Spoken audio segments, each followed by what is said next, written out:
In this video, I'm going to show you how you can de-ess your vocals using Ableton's multiband dynamics.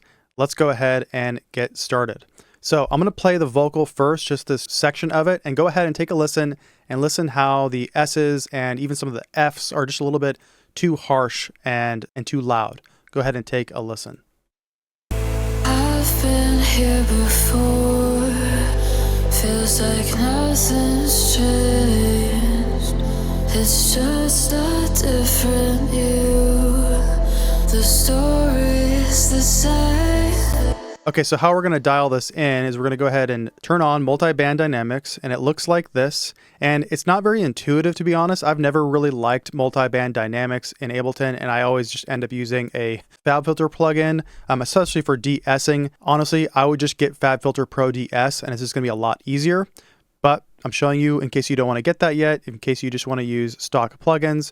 We're going to go over here where it says above, which just means above the threshold. This is going to be the regular dynamics. And we'll go ahead and take this. This is the ratio. And we're just going to set it to 4:1. So we drag it down 4:1. We're going to take the attack and make it really fast. I want to actually make the release a little bit faster as well. Let's just make it like 5 milliseconds. And then I'll go down, turn softney off, and then turn RMS. We want to turn this to peak mode, because what RMS mode is, it's compression that's measuring the average of the signal over time and compressing it that way. We just want it in peak mode, which is like a standard compressor where anything that goes above that threshold, the compressor is going to be reacting. And so now we've got this set up, and we only want this to worry about this band. And so typically with de-essing, we want to raise this up to about, we can start at like 6,000 hertz and then just go ahead and dial it in. I might raise that a little bit up just depending on how it sounds. But now let's go ahead and I'll play the vocal, and we're just going to go ahead, and this is actually the threshold right here. And so we're going to bring down the threshold until those little S's and everything are just kind of popping through, and get some control with those. So let's go ahead and play it one more time. I've been here before, feels like nothing's changed.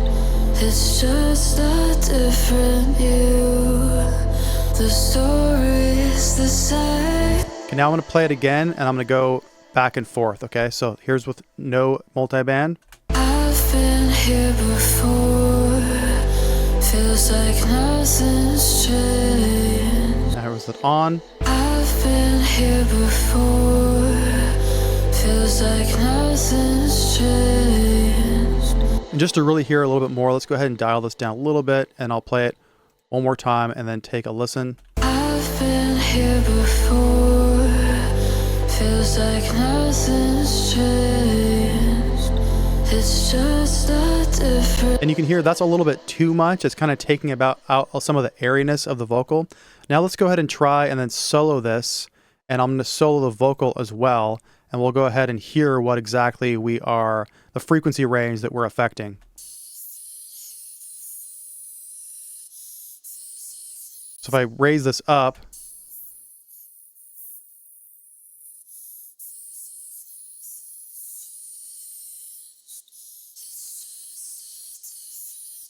let's actually try to just leave it on 6,000 hertz.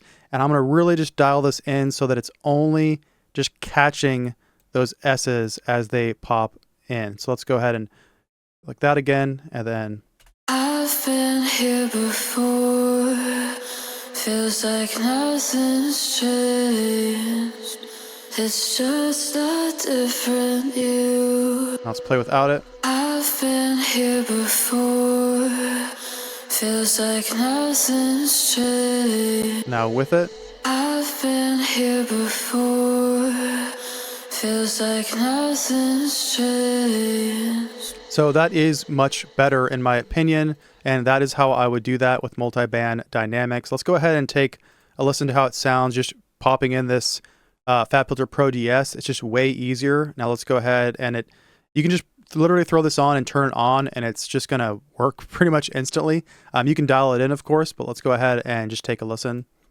I've been here before, feels like nothing's changed. Let's turn it off. I've been here before, feels like nothing's changed. Turn it on. I've been here before, feels like nothing's changed. It's just that. So you can hear that FabFilter Pro De-Ess just makes it way easier, and it is a little bit better. The problem with using multiband, like I said, it's just hard to really dial in so that you're only catching those S's and those sounds.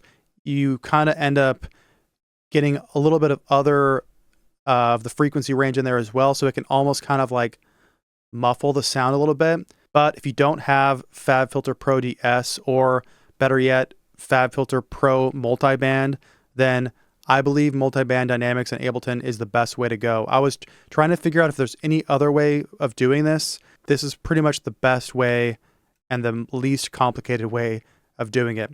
If you know another way in Ableton of de-essing vocals with stock plugins, feel free to let me know in the comments. I would love to hear how anyone else does this. Like I said, though, it's totally worth it just getting the FabFilter plugins and just doing it that way. It's going to be a lot easier. Okay, so I hope this video helps. And if you are an EDM producer and you're wanting to learn mixing and mastering and get really good at it and make professional level tracks, join my course and my community.